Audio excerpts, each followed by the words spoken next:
देखो, जो आज का जो हमारा सब्जेक्ट रहेगा वो रहेगा राज्य व्यवस्था। ठीक है, राज्य व्यवस्था या तुम्हारी भाषा में संविधान, कॉन्स्टिट्यूशन। ठीक है, तो देखो सबसे पहले राज्य व्यवस्था के अंतर्गत हम पढ़ेंगे संविधान।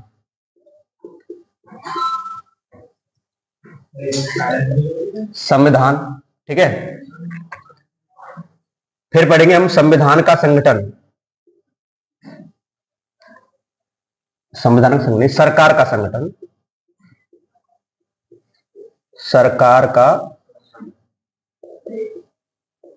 संगठन। ये दो टॉपिक है। तो देखो पहले तो ये जानेंगे संविधान होता क्या है। आप मेरे साथ ही लिखते जाओ सब सब।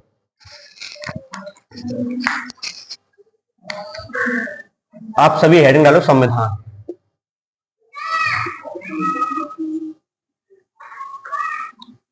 लिखिए, आप लिखिए संविधान उन मूलभूत प्रावधानों का संग्रह है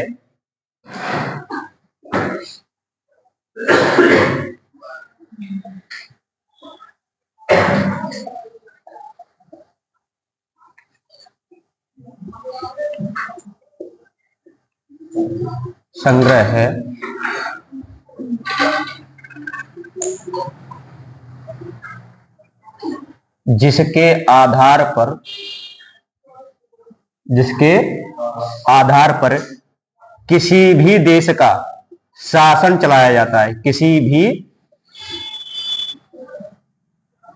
देश का शासन चलाया जाता है। ठीक है, भारतीय संविधान के देखो दो स्वरूप हैं। कितने स्वरूप हैं? दो। एक तो इसका सैद्धांतिक स्वरूप है जो लिखा हुआ है, सैद्धांतिक। एक व्यवहारिक, क्योंकि व्यवहार में है। यहां तक आप लिखिए।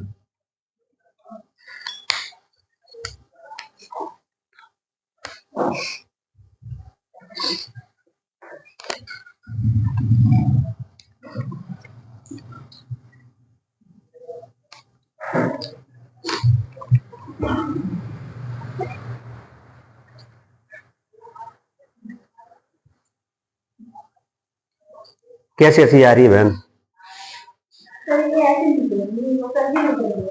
अच्छा अच्छा, भीमराव अम्बेडकर है वो।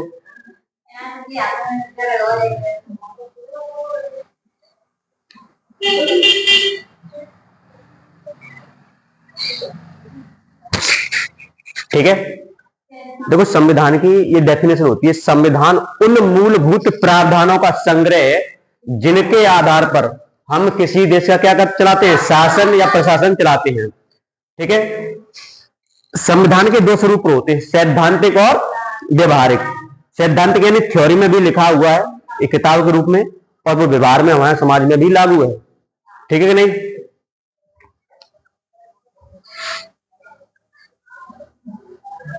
लिख लिया? साफ करूं? तो ये तो समझ में आ गया कि नहीं? हाँ भाई, इधर लड़कों में आ गया?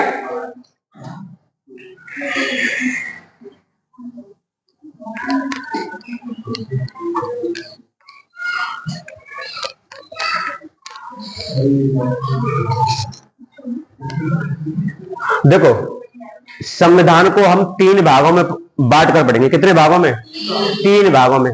कितने भागों में बांटेंगे संविधान को? तीन।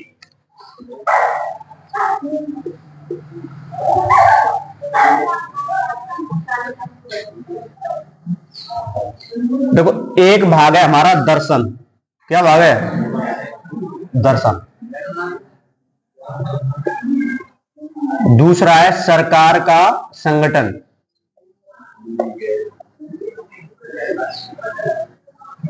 तीसरा है विविध।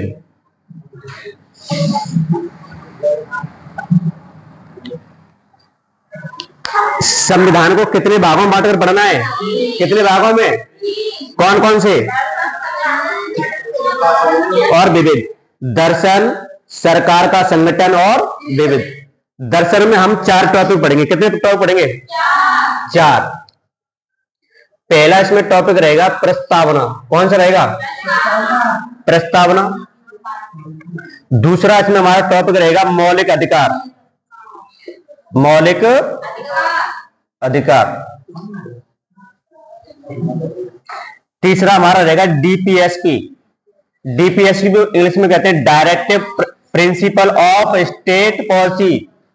हिंदी में कहते हैं राज्य के नीति निर्देशक तत्व। नीति तत्व। फिर इसमें हमारा जो चौथा टॉपिक रहेगा वो रहेगा फंडामेंटल ड्यूटीज, यानी मौलिक कर्तव्य। मौलिक कर्तव्य। तो हमें दर्शन के अंदर 4 टॉपिक पढ़ने। कितने टॉपिक पढ़ने? 4। कौन कौन से? प्रस्तावना, मौलिक अधिकार और डीपीएसपी और मौलिक कर्तव्य। ये इसके अंदर पढ़ने। ये संविधान का क्या है? दर्शन है। ठीक है, लिख लीजिए यहां तक।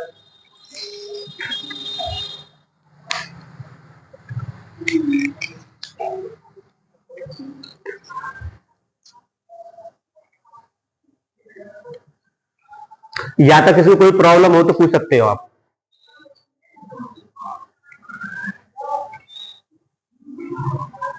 कोई दिक्कत? भारती कैसे हंसी आ रही भाई? चलो ठीक है, तो अपना एक नोट्स बनाते जाना। अब साथ साथ संविधान को हम 3 भागों में बांटकर अध्ययन करेंगे। दर्शन, सरकार का संगठन और विवेक। दर्शन, सरकार का संगठन और विवेक। इस दर्शन के अंतर्गत हम 4 टॉपिक पढ़ेंगे। प्रस्तावना, मौलिक अधिकार, डीपीएसपी अर्थात राज्य के नीति निर्देशक तत्व, मौलिक कर्तव्य। ठीक है, अब हम पढ़ेंगे इसके बाद में सरकार का संगठन। सरकार के संगठन को 3 स्तरों पर बांटा गया है, 3 लेवलों पर। ठीक है, वो कौन कौन से लेवल है आप लिखते जाइए साथ साथ। इसे साफ करूं? किसने चालू किया अभी? कब से क्या कर रहे थे भाई? चलो ठीक है, इधर लिख देता हूं मैं।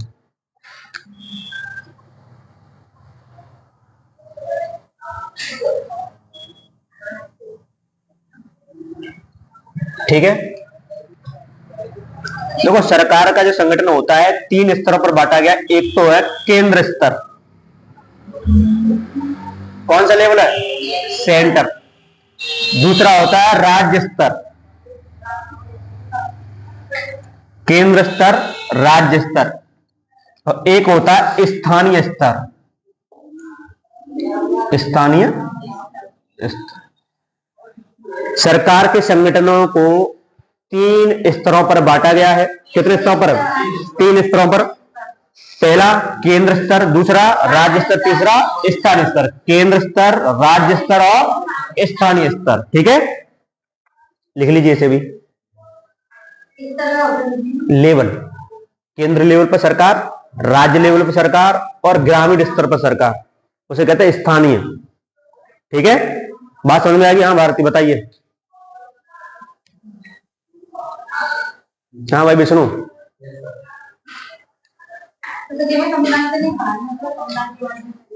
क्या करिए?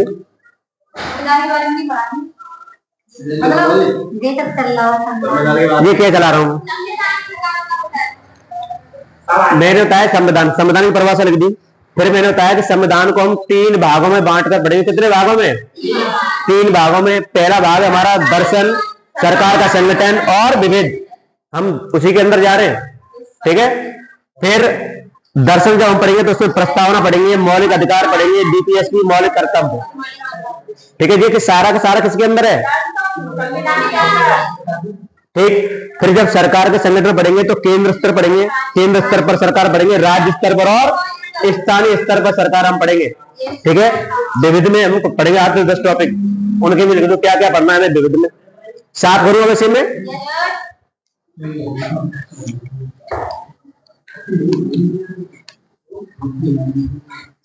लिखिए, देखो विविध में हमें क्या पढ़ना है। हमें नागरिकता पढ़नी है। ठीक है, निर्वाचन आयोग पढ़ना है, इलेक्शन कमीशन,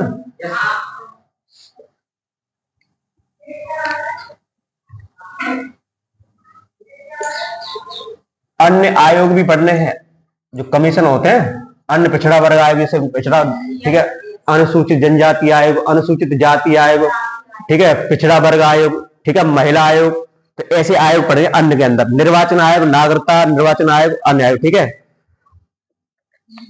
और हमें दलों के बारे में पढ़ना है। किसके बारे में? पार्टी के बारे में, दलों के बारे में, दल, ठीक है। संविधान संशोधन, संविधान संशोधन के बारे में पढ़ना है। अब तक कितने संशोधन हुए, कौन कौन सा संविधान संशोधन महत्वपूर्ण है, ठीक है। फिर आगे ईटीसी कर दो, एक्सेट्रा लिख लीजिएगा आप।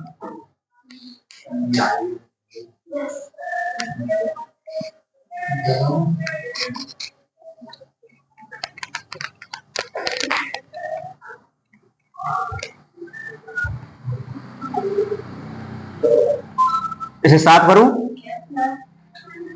मेरे साथ साथ ही लिखते जाइए आप।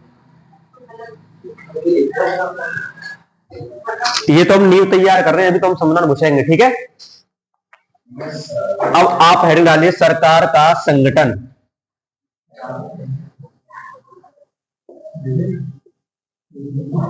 सरकार का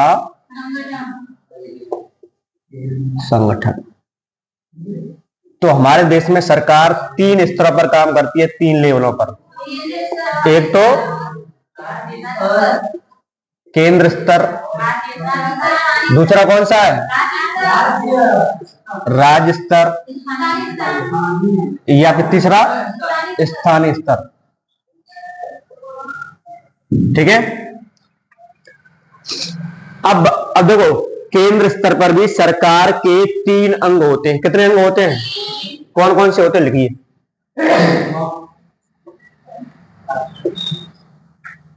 केंद्र स्तर पर सरकार कितने अंग होते हैं? 3।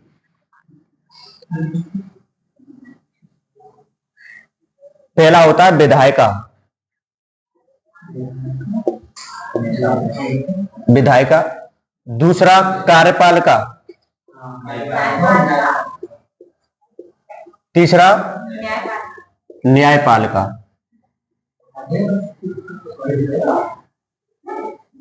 तो केंद्र स्तर पर भी जो हमारी सरकार होती है, वो केंद्र स्तर पर हमारी सरकार के कितने अंग हैं? 3, विधायिका, कार्यपालिका और न्यायपालिका। विधायिका, कार्यपालिका और न्यायपालिका। तो अब आपसे ये प्रश्न पूछा जाए कि सरकार के कितने अंग हैं? 3। कौन कौन से?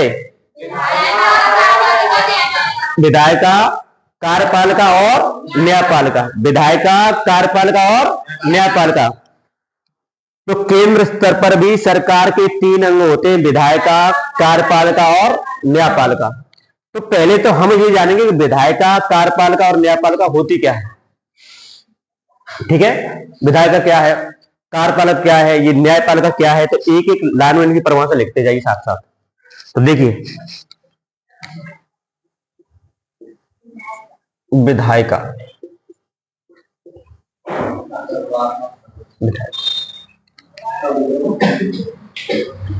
इसके सामने लिखिए,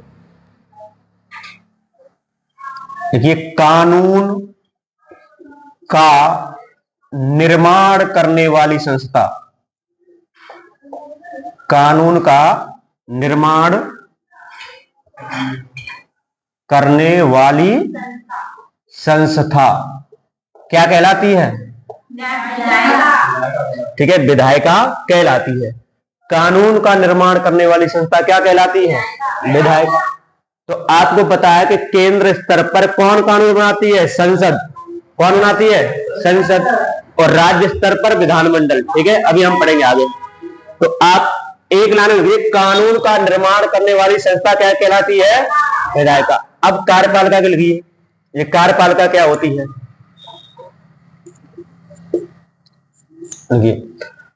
कानून को लागू करने वाली संस्था। कानून को लागू करने वाली संस्था। देखिए, विधायिका का काम है कानून बनाना, ठीक है, और जो कानून बन जाती है उस कानून को समाज में लागू करना किसका काम है? कार्यपालिका। इसका काम क्या है? विधायिका का कानून बना देगी और कार्यपालिका क्या करेगी कि उस कानून को लागू कर देगी। यदि कोई कानून तोड़ता है तो उसके लिए न्याय प्रदान करेगी न्यायपालिका। तो तीसरा कौन सा है? न्याय। इसके सामने भी लिख दी एक लाइन में, देखो, विवादों, बात नहीं भैया, विवादों का निपटारा करने वाली संस्था। एक एक लाइन में समझ में आ गई कि नहीं क्या होती है? सरकार के 3 अंग होते हैं। कितने अंग होते हैं? कौन कौन से? विधायिका, कार्यपालिका और न्यायपालिका। विधायिका, कार्यपालिका और न्यायपालिका। विधायिका का काम क्या होता है? सिर्फ और सिर्फ कानून का निर्माण करना, और जो कानून बन जाती है उस कानून को लागू करने किसका काम है? कार्यपालिका का। यदि कोई उस कानून को तोड़ता है या उस कानून को लेकर कोई विवाद होता है, उसका समाधान कौन करती है? न्यायपालिका। बात समझ में आ गई? यहां तक किसी को पूछना है तो बताइए। हाँ भाई, इधर आप लोगों को गलत समझ नहीं? तो विधायिका, कार्यपालिका, न्यायपालिका समझ में आई कि नहीं? बताओ, इसे साफ करो अब।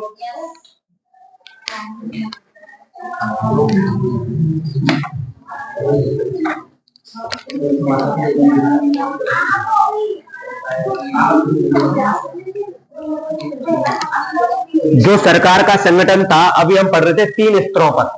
देखो, प्रश्न आता है सरकार के कितने अंग होते हैं? तो 3। ठीक है, सरकार को कितने स्तरों पर बांटा गया? तो 3। कितने स्तर है? केंद्र स्तर, राज्य स्तर और स्थानीय स्तर। ठीक है, सरकार के कितने अंग होते हैं? 3। विधायिका, कार्यपालिका, न्यायपालिका। विधायिका, कार्यपालिका और न्यायपालिका। अब देखो, तो पहले हम सरकार जानेंगे केंद्र स्तर। केंद्र स्तर, देखिए, केंद्र स्तर पर सरकार के कितने अंग? 3 अंग। कितने अंग? 3 अंग। तो पहला कौन सी थी? विधायिका। दूसरा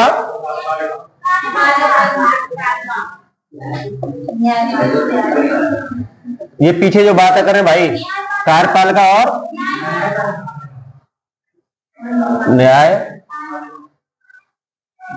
न्यायपालिका। तो सरकार के कितने अंग? 3। विधायिका, कार्यपालिका और न्यायपालिका। देखो, हम पढ़ रहे केंद्र सरकार। कौन सरकार है यहाँ पे? केंद्र स्तर पर तो केंद्र सरकार। ठीक है, तो विधायिका, कार्यपालिका, न्यायपालिका। अब बात आती है कि केंद्र में कानून कौन बनाता है? तो देखो, अभी आप जाने थे विधायिका का काम क्या है? कानून का निर्माण करना। तो वहां ऐसी कोई बॉडी, संस्था होगी जो कानून बनाती होगी, उसका नाम क्या है? उसका नाम है संसद। क्या नाम है उसका? तो देखो, विधायिका का जब काम जो करता है वो कौन करती है? वहां केंद्र में संसद। कौन करती है? तो संसद का काम क्या है? केंद्र सरकार का कानून बनाना, केंद्र लेवल पे।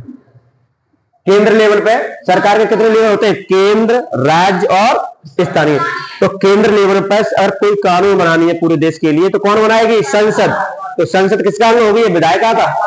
बात में दिक्कत यहां तक? अब कार्यपालिका, देखो, कार्यपालिका 2 प्रकार की होती है जो कार्य करते हैं अपने। एक तो होते हैं स्थायी, एक होती है अस्थायी। हाँ जी,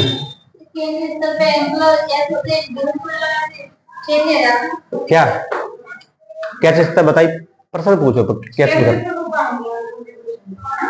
नहीं, जैसे राष्ट्रपति, हाँ होते प्रधानमंत्री चेंज नहीं होता।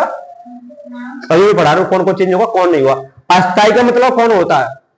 जो चेंज हो जाए। और स्थायी चेंज ना हो। तभी होता है। कार्यपालिका 2 प्रकार के होते हैं, अस्थायी और स्थायी।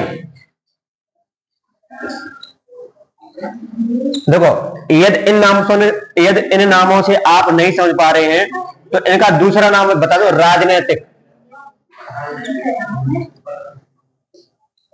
जो राजनीतिक। कार्यपालिका, स्थायी मतलब प्रशासन,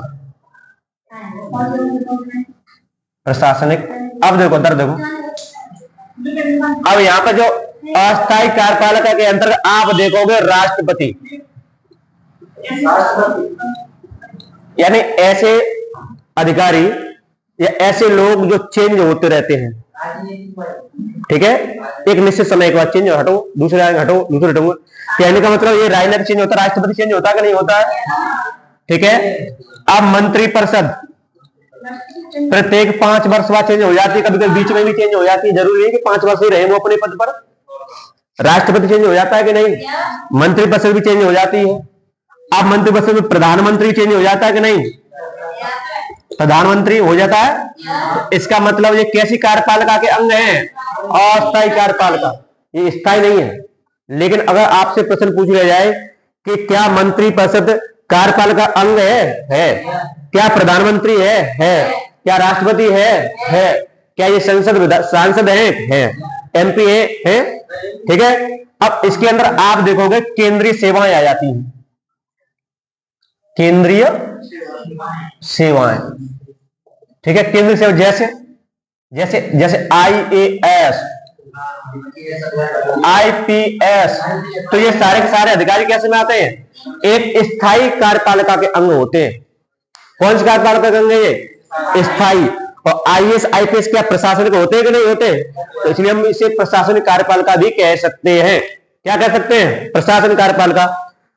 राष्ट्रपति, मंत्रिपरिषद, प्रधानमंत्री, ये कैसे अस्थायी, टेम्परेरी, कभी भी हट सकते हैं, लेकिन इनका एक फिक्स टाइम होता है कि नहीं होता है। और कोई भी व्यक्ति हाल इन्हें हटा नहीं सकता है। इन्हें अगर IAS IPS को कोई आम व्यक्ति नहीं हटा सकता, तो मैं ये कहूं कि मुख्यमंत्री, प्रधानमंत्री इन्हें हटा दे, इनका सिर्फ ट्रांसफर कर सकते हैं वो, ठीक है, हटा नहीं सकते, ये पद से नहीं, ठीक है, ठीक।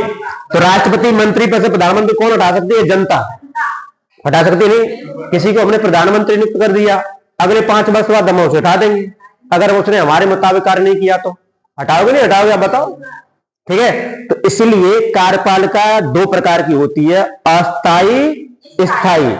अस्थायी के अंतर्गत राष्ट्रपति, मंत्रिपरिषद, प्रधानमंत्री इत्यादि लोग आ जाते हैं, ठीक है।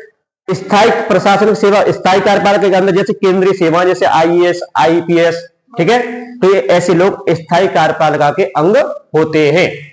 यहां तक किसी को कोई प्रॉब्लम, कोई समस्या तो आप पूछ सकते हो, बताओ। IAS Indian administrative service, IAS की फुल फॉर्म होती है इंडियन एडमिनिस्ट्रेटिव सर्विस, भारतीय प्रशासनिक सेवा। IPS की इंडियन पुलिस सर्विस, भारतीय पुलिस सेवा। बात समझ आएगी नहीं। एक और होता IFS, इंडियन, उसकी 2 फुल फॉर्म होती है, एक तो इंडियन फॉरेन, जो फॉरेन सर्विस होती है विदेशी, एक इंडियन फॉरेस्ट सर्विस, जो वन विभाग के अधिकारी होते हैं। बात समझ आई कि नहीं, ठीक है। तो आप समझिए यहां विधायिका का अंग कौन सा है, केंद्र पे संसद। कार्यपालिका के ये अंग होते हैं केंद्र लेवल पे। अब न्यायपालिका कौन होती है केंद्र लेवल पे, सुप्रीम कोर्ट। कौन सा कोर्ट होता है नाम है, तो अब हम यहां लिख सकते हैं न्यायपालिका का यहाँ केंद्र पे कौन सा काम करता है, सुप्रीम कोर्ट।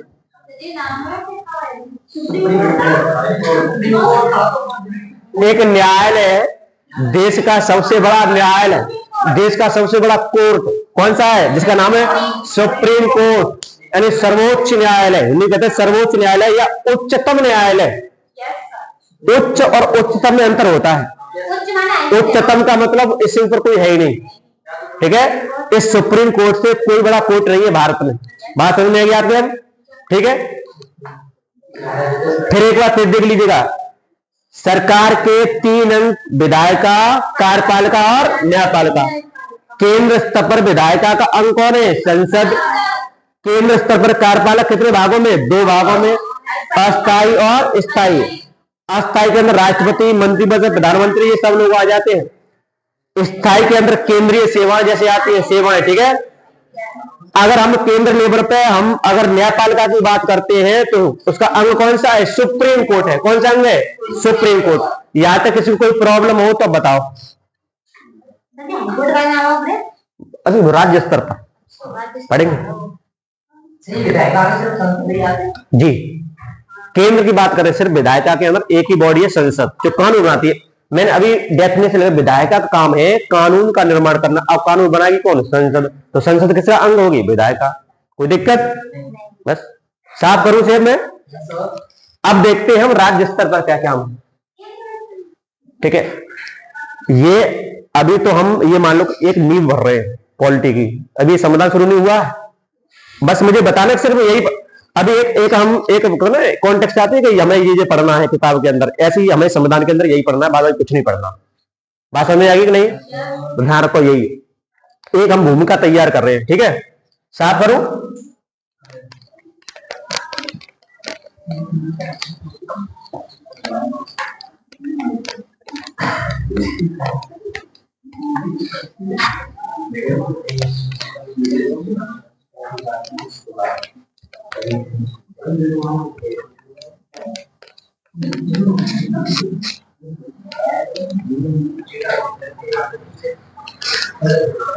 देखिए अब आप लिखिए राज्य स्तर, यानी राज्य सरकार। राज्य स्तर पर कौन सरकार? राज्य सरकार। देखो इसके भी तीन अंग, इसके भी तीन अंग लिखिए। विधायिका, पहले मैं बता चुका हूं सरकार के तीन अंग होते हैं, विधायिका, कार्यपालिका और न्यायपालिका। तीसरा न्यायपालिका यानी जुडिशियरी, न्यायपालिका। देखो यहां विधायक का काम क्या है? कानून का निर्माण करना। जैसे कार्यपालिका उस कानून को लागू करना, यदि कोई उस कानून को तोड़ता है तो उसे न्याय प्रदान करेगी न्यायपालिका। तो यहां अगर राज्य की बात करें, कानून बनाने का काम है विधानमंडल का। किसका है? विधान मंडल का। किसका भाई? विधानमंडल का। बात समझ में आएगी कि नहीं? यहां कानून कौन बनाएगा? विधानमंडल। लेकिन केंद्र में कानून कौन बना रहा था? संसद। यहां कौन बना रहा है? विधानमंडल। ठीक है, किसी किसी राज्य में विधानसभा के लिए बना देती है, ठीक है, विधानमंडल। यहां भी कार्यपालिका दो। कार्यपालिका कितने प्रकार की? दो। यहां भी कार्यपालिका कितने प्रकार की होगी? दो। कौन कौन सी? एक तो अस्थाई, दूसरी स्थाई, परमानेंट और टेम्परेरी। अब अस्थाई के अंदर यहां कौन आएगा? राज्यपाल। राज्यपाल, मंत्रिपरिषद। यहां राज्य में भी मंत्रिपरिषद होती है कि नहीं? और मुख्यमंत्री। तो ये सारे ईटी से एक्सेट्रा, तो ये सारे किसके भाग हैं? राज्य में अस्थाई। तो राज्यपाल, मंत्रिपरिषद, मुख्यमंत्री, मंत्रिमंडल, अन्य मंत्री, सारे किसके अंदर? अस्थाई। यहां स्थायी कार्यपालिका के अंदर क्या ना आता है? जो राज्य सेवाएं, जो राज्य सेवा होती है, जैसे पीसीएस लिख दो सामने जी, बहुत एक ही है, जैसे राज्य सेवाएं पीसीएस, ठीक है। आईएएस केंद्र में, पीसीएस राज्य। इसकी फुल फॉर्म पता है? Provincial civil service. लिख लो पीसीएस की फुल फॉर्म। पीसीएस की फुल फॉर्म लिखो, प्रोविंशियल सिविल सर्विस। हाँ, अब देखो वहां न्यायपालिका में था सुप्रीम कोर्ट, यहां न्यायपालिका के अंदर हाई कोर्ट। कौन आएगा? High court. लिख दीजिए न्यायपालिका के अंदर हाई कोर्ट।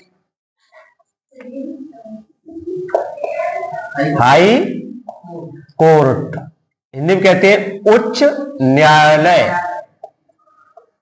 उच्च न्यायालय, हाई कोर्ट, उच्च न्यायालय।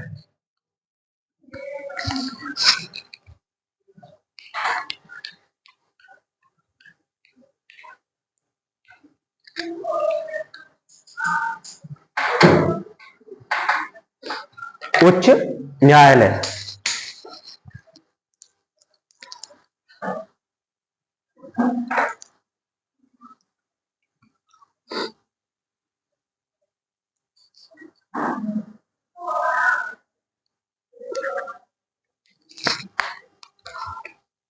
हो गया? साफ करूं?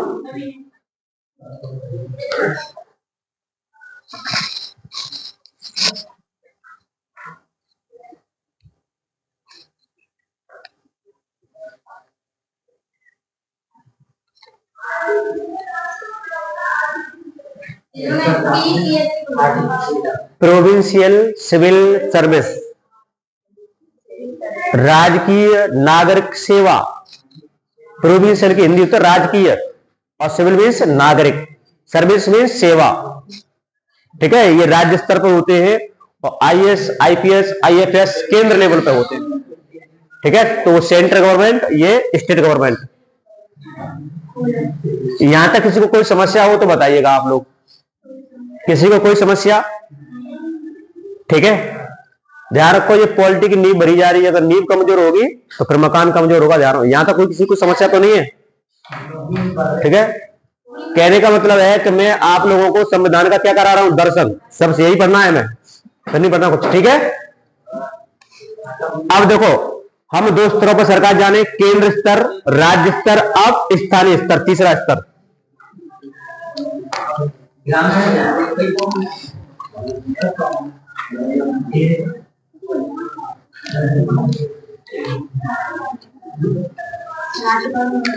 लिखिए, स्थानीय स्तर पर लिखिए आप।